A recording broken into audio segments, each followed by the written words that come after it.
할렐루야. 더운 여름 모든 성도들이 강건하시길 간절히 축복합니다. 오늘 찬양 너무 잘하셨어요. 근데 이 찬양 들으면서 저는 순간 얼마 전에 있었던 교구 찬양대 막 떠오르는 거예요. 너무나 시원하고 듣는 사람들 은혜가 되는 귀한 찬양 감사합니다.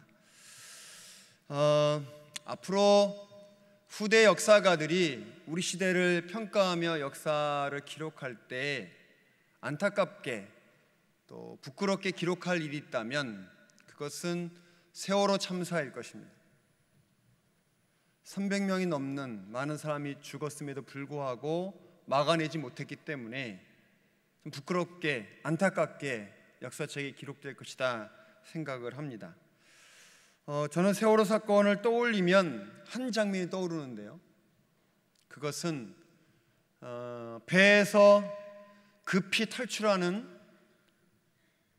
이준석 선장과 선원들의 모습입니다.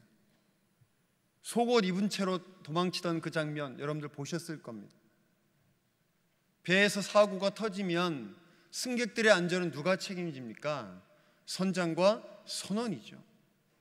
승객들이 다 안전하게 피신할 때까지 책임을 다하는 것이 선장과 선원의 몫일 터인데 그들은 자기 생명 구하는데 급급했습니다. 옷도 제대로 못 입고 도망가기에 바빴습니다. 참 부끄러운 일이죠. 끝까지 책임을 져야 될 사람들이 자기 생명 구하겠다고 하는 것 너무나 안타깝고 부끄러운 일입니다. 이 책임지지 않는 역사, 이런 모습은 이때만 아니라 과거를 보면 몇몇 경우가 있었습니다. 요즘 KBS 1에서 토.일 주말 밤에 징비록이라는 드라마가 나오고 있습니다. 그 징비록이라는 드라마는 임진왜란을 배경으로 한 드라마입니다. 그 드라마를 보면 선조임금이란 분이 나옵니다. 애군들이 쳐들어왔을 때 두려워서 도성을 버리고 선조임금이 도망을 가죠. 기록을 보면 선조임금이 명나라 중국으로 도망가겠다고 하는 것을 신하들이 말리고 말려서 의주로 피신하는 것으로 마무리했었습니다. 도망가는 것, 그것 또한 부끄러운 일이지만 더 부끄러운 일은 그 전쟁을 막지 못했다는 거죠.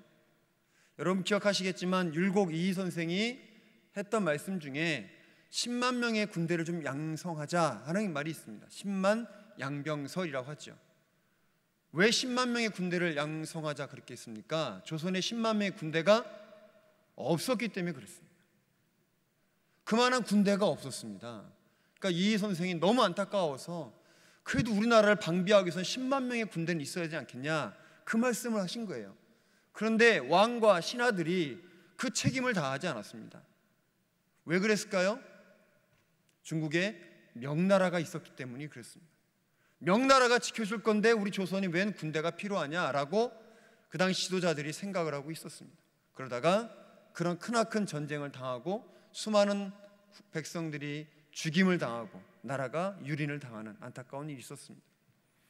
지도자들이 책임을 다하지 않았을 때 생기는 안타까운 일이었습니다. 일제강점기가 있었습니다. 우리 36년 동안 일본의 식민지로 엄청난 어려움을 겪었지요. 우리나라 독립을 위해서 지도자들이 애쓰고 노력해야 되는데 역사를 살펴보면 많은 지도자들이 변절을 합니다. 친일하지요.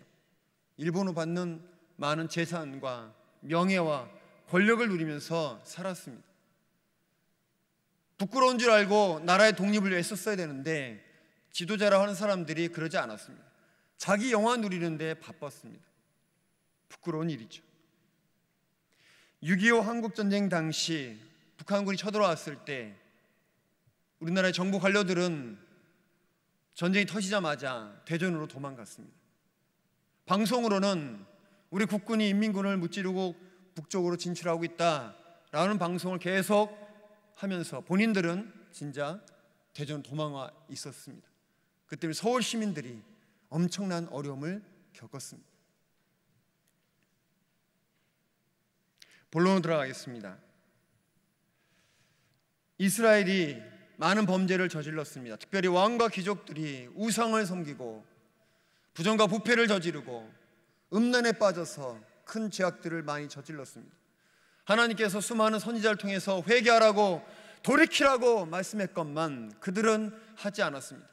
국가 경영대 신경도 안 쓰고 자기들의 영화만을 생각을 했습니다. 결국 북쪽에서 내려온 바벨론에 의해서 나라가 멸망하고 말았습니다.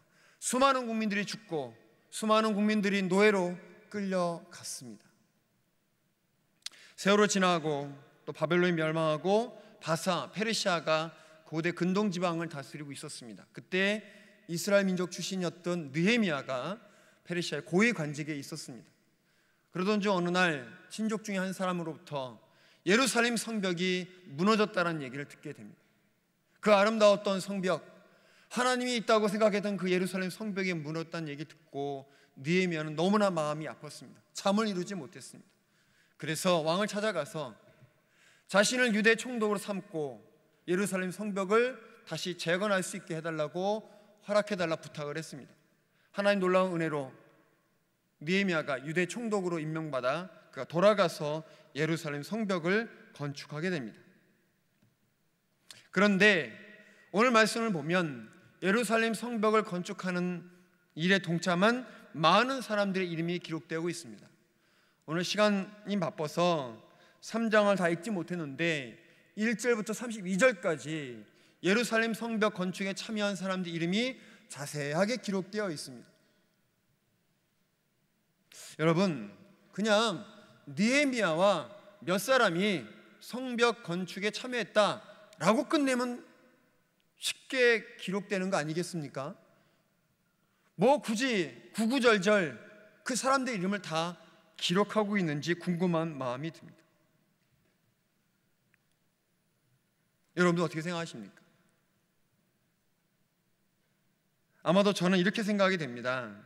성벽 건축 그 위대한 일을 느헤미야 총독 한 사람이 한 것이 아니라 많은 사람들이 참여해서 그 위대한 역사를 이루었음을 후대 이스라엘 백성들에게 그리고 수많은 주의 백성들에게 알려주기 위해서라는 것이죠.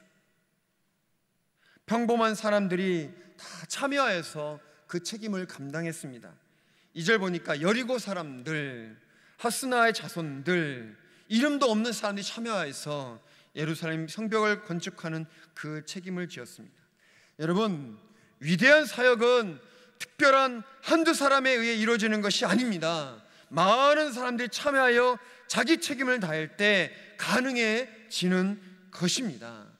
이것을 알려주기 위해서 성경에서는 그 한 명 한 명을 다 기록하고 있는 것입니다. 임진왜란 당시 선조 임금이 도성을 버리고 도망갔을 때 관군들이 계속 패배하고 있을 때 누가 나라를 지켰습니까? 의병들이 나라를 지켰습니다. 의병들이 어떤 사람입니까? 그냥 농사짓던 농민들입니다. 근데 그들이 나라 살리겠다고, 왕까지 버리고 떠난 나라 살리겠다고 곡괭이 들고 낫들고 나서서 왜군들과 싸워서 승리를 거두었습니다. 일본이 임진왜란을 일으킬 때 생각하지 못한 세 가지가 있었다고 합니다. 첫 번째는 왕이 도망갈 줄 몰랐고, 두 번째는 이순신이라는 장군을 몰랐고, 세 번째는 농민들이 의병이 되어 나라를 지킬 줄을 몰랐다는 것입니다. 왕과 지도자들이 다 떠났을 때 이름 없는 농민들이 나라를 지키는 책임을 감당했습니다. 일제강점기 하에 지도층들이 변절했습니다. 친일했습니다. 하지만 일반 국민들은 나라 지키기 위해 애썼습니다. 지식인들은요, 문맹 퇴치 운동을 벌이킵니다. 우리 조선의 국민들이 글을 모르고 무식해서 이렇게 당했으니 공부해서 글을 알고 힘을 키워서 다시 광복을 이루자라고 해서 문맹 퇴치 운동을 벌입니다.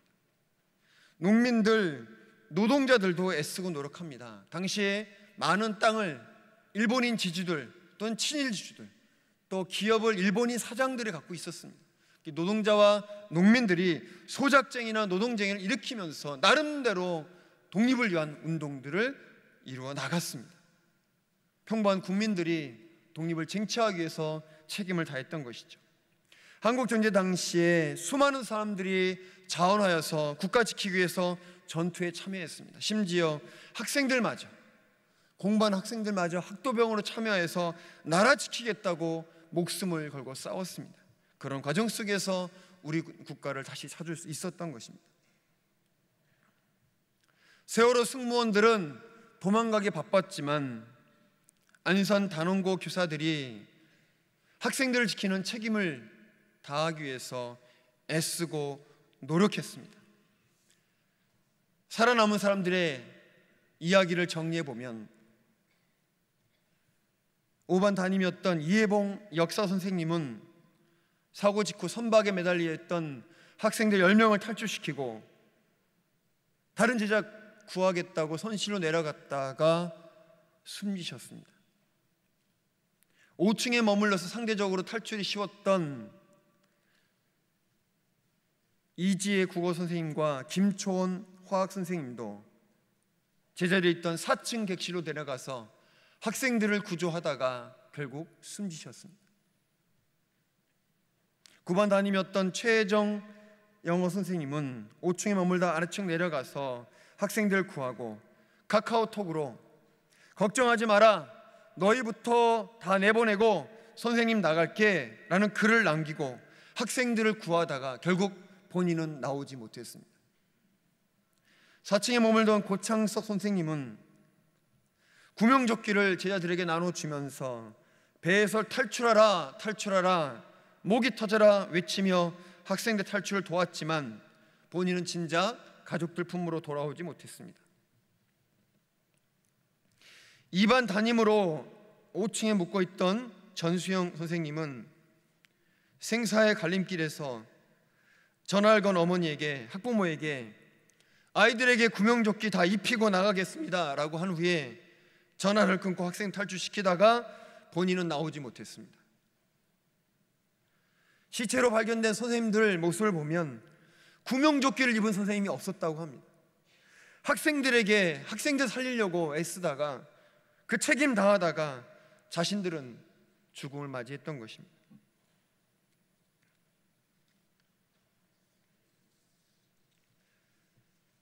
교사들 자기 책임을 다했습니다. 수천 년 세계 역사를 살펴보면 수많은 민족들이 흥망성쇠를 경험하면서 사라져갔습니다. 그런데 작고 작은 우리 민족, 한민족은 그 긴 세월을 견뎌왔습니다. 이렇게 될 수 있었던 첫 번째 이유는 하나님의 은혜입니다. 하나님의 은혜가 아니고서는 우리 민족이 살아남을 수가 없었습니다. 그 강한 나라들이 다 사라져갔는데 우리 가깝게는 청나라, 만주족, 중국을 호령하고 우리 민족을 괴롭혔던 그 만주족은 지금 어디로 간지도 모릅니다. 그럼에도 불구하고 우리 민족이 살아남은 것, 이건 하나님의 은혜입니다. 두 번째, 우리 국민들이 각자 맡은 일에 책임을 다했기 때문에 우리 민족이 이만큼 살아올 수 있었던 것입니다. 지도자라고 하는 사람들이 자기 살 길 찾아갔지만 대다수 국민들은 자기 일에 최선을 다하고 책임을 다하고 희생했기 때문에 우리 민족이 지금까지 살아올 수 있었던 것입니다. 지난 5월 어느 토요일 날 제게 전화가 왔습니다. 고등부 한 학생이 찬양 연습 마치고 갑자기 쓰러져서 을지병원 응급실로 가고 있는 중이라는 것입니다. 찬양팀에서 드럼을 치는 학생이었는데 연습 마치고 나서 그냥 쓰러져 버렸다는 거예요. 그 말을 듣고 저도 옷을 갈아입고 빨리 을지병원 응급실로 달려갔습니다. 그랬더니 그 학생이 누워있고 선생님 몇 분하고 친구들이 몇 명 있었습니다. 찾아가서 이렇게 제가 말을 걸어보고 손도 잡고 그랬는데 정신이 조금 돌아오긴 했지만 아직 완전치는 않은 상태였습니다. 그러고 있다가 간호사가 오셔서 링거 바늘을 이렇게 찌르려고 했습니다. 근데 저는 잠깐 떨어져 있었는데 간호사가 뭐라고 그 아이하고 얘기를 하더라고요. 그랬더니 그리고 이제 바늘을 꽂았는데 옆에 있던 선생님이 웃으면서 말을 하는 거예요. 이 녀석 너무 웃긴다. 간호사가 어느 손에 링거 바늘을 꽂을까요? 이렇게 물었더니 이 아이가 하는 말이, 내일 고등부 예배 때 드럼을 쳐야 되는데 오른손을 많이 쓰니까 왼손에 주사를 놔주세요 라고 말을 했다는 거예요. 그 정신을 잃고 좀 약간 온전치 못한 상황에서도 이 아이는 내일 예배를 생각하고 있었던 거예요. 제가 그 말을 듣고 너무 놀랐어요. 깜짝 놀랐어요. 뭔가 한 대 이렇게 봉 맞은 느낌이었어요. 대단하죠? 그 당황되는 그 아픈 순간에도 내일 예배 때 드럼을 쳐야 되니까 왼손에다가 주사를 놔달라, 그렇게 말을 했다는 거예요.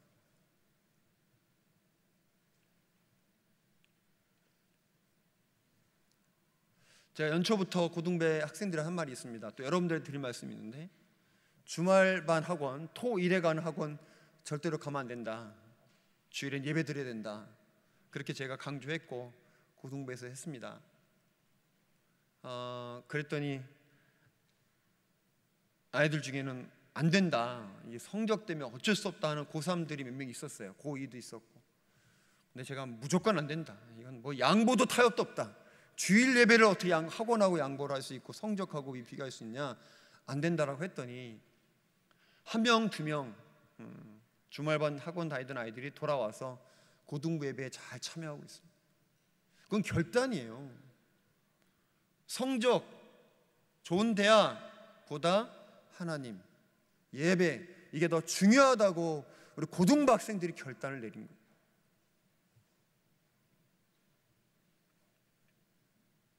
이런 학생들이 고등부에 있습니다. 요즘 청소년들 문제 있다, 말이 많다 하지만 우리 장석계 고등부 학생들 정말 괜찮습니다. 보물 같은 존재들입니다. 우리 장석교에 희망이 있습니다. 아멘. 고등부를 비롯해서 여러 교육부서가 든든히 서갈 수 있는 것은 이런 열심히 있는 학생들과 학생들 위해서 주중에 신방하고 전화하고 또 주일 아침 일찍 와서 아이들 만나는 선생님들이 있어서입니다. 저출산 시대잖아요. 아이들이 점점 줄고 있는데 그래도 장석교회 괜찮습니다. 아직은 괜찮습니다. 선생님들 정말 열심히 수고하고 계십니다. 선생님들 보면 자기 돈 들여가면서 애들 간식 사주시잖아요. 그래도 유년 초등은 좀 작은 거, 값싼 거 사줘도 되는데요, 중고등 올라가면 비싼 거 사줘야 돼요. 약한 거 사주면 애들이 쳐다보지도 않아요. 그래서 혹시 교회 휴지통이 주일날 좀 지저분하더라도, 교육부서 옆에 있는 휴지통이 지저분하더라도 널리 이해해 주실 거지요? 이해해 주십시오. 그만큼 선생님들이 애쓰고 노력한다는 거예요. 여러분, 교회는 누가 이끌어갑니까? 하나님이 이끌어가시죠. 하나님 놀라운 방법으로 이끌어가고 계십니다. 그런데 하나님께서는 그 이끌어가는 방법으로 우리 사람들을 사용하고 계십니다. 그래서 교회 내에 우리 장석교회에 당회를 세우셨지요. 장로님들과 목사님들이 일하도록 하십니다. 그리고 여러 부서들을 세우셔서 여러 교우들이 일하도록 하십니다. 우리 교회 중요 정책을 결정하는 당회에서 장로님들과 목사님들이 정말 열심히 하고 계십니다. 당회 때마다 2시간, 3시간 넘도록 우리 교회 중요한 결정들을 하기 위해서 정말 애쓰고 고민하며 우리 장로님들, 목사님들이 노력하고 계십니다. 또 많은 교우들이 각자 맡은 바 책임을 다하고 계시지요. 춥고 더운데 차량 안내, 주차 안내하시는 분들 계십니다. 얼마나 힘드시겠어요. 근데 정말 1년 내내 정말 수고 많으십니다.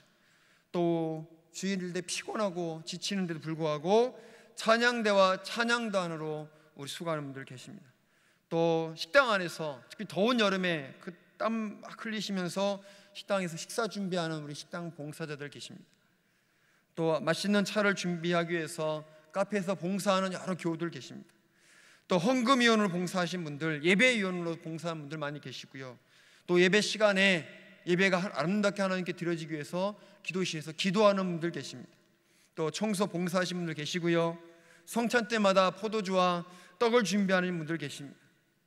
또 좁은 도서실에 계시면서 책을 대여하게 봉사하는 분들 계십니다. 전도 특공대로 전도에 힘쓰는 분들 계십니다. 꽃꽂이로 아름답게 장식하는 분들 계십니다. 또 의료 봉사하시기 위해서 애쓰는 분들 계시지요. 또 장애우들을 위해서 실로암 부서에서 봉사하는 여러분들 계십니다. 또 새신자 양육하기 위해서 애쓰는 양육위원들 계시지요. 또 세례 교식 때 그분들을 위해서 또 애쓰고 돕는 분들 많이 계십니다. 또 우리 특별 새벽 기도 때 그 새벽 시간에 나와서 추운데도 두꺼운 잠바 입으시고 마스크 쓰고 차량 안내하시는 귀한 분들 계십니다. 이런 많은 분들이 각자의 영역에서 책임을 다하시기 때문에 우리 교회가 든든히 서가는 줄 믿습니다. 오늘 중찬단 주간 예배 드립니다. 중창년도 마찬가지죠. 아름다운 찬양 연습하고 하나님께 영광 돌리고 성도들에게 은혜 끼치기 위해서 책임을 감당해 오고 있습니다. 그런 분들 때문에 우리가 또 정말 은혜를 많이 받고 있습니다. 앞으로 중창단이 이 일을 잘 감당하시길 간절히 축원합니다. 말씀을 마치려고 합니다. 60년이 넘도록 장속교회가 성장할 수 있었던 것은 당회원을 비롯하여 모든 교우들이 맡은 바 책임을 다했기 때문입니다. 마치 이스라엘 백성들이 예루살렘 성벽 건축에 하나하나 참여했듯이 말입니다. 요즘 모든 교회가 어렵다라는 얘기 자주 합니다. 이 모든 문제를 뛰어난 영웅이 나타나 해결해 주길 바라지만 그거는 상상 속에나 있을 수 있는 일이고요, 그렇지 않습니다. 중창단을 비롯하여 모든 교우들이 자신에게 주어진 일들을 책임질 때만이 그것은 가능해지는 것입니다. 모두가 참여하여서 각자의 책임을 질 때 우리 교회는 든든히 서갈 줄 믿습니다. 다른 누가 해주리라 기대하지 마십시오.